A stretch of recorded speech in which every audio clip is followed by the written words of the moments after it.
Every American who needed a ventilator has had access to a ventilator. Think of that. Very complicated piece of equipment, very expensive.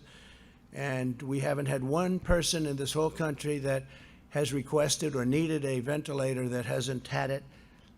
Every single request has been immediately filled. So that was something that was a great job. And now we're helping the rest of the world with ventilators because it's a very hard thing. We're producing them thousands of ventilators a month. The federal government has 22,000 beds immediately available for states and jurisdictions that need additional capacity.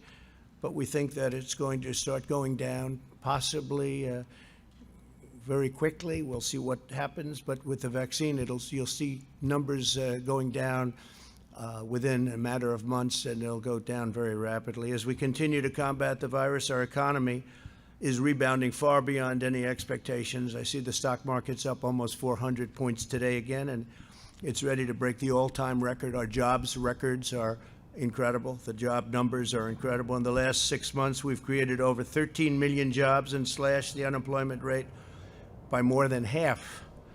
Last quarter, we witnessed the fastest economic growth ever recorded in the history of our country, 33.1%. It's a number that is more than double our highest. That was in 1952, and we've more than doubled it. The United States experienced the smallest economic contraction and the most rapid economic recovery of any major Western nation.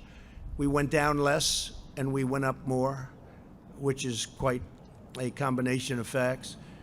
While healthy Americans have gone back to work and to school, we continue to spare no expense to protect the elderly and the vulnerable. According to some estimates, a national lockdown costs $50 billion a day and hundreds of thousands of jobs every single day.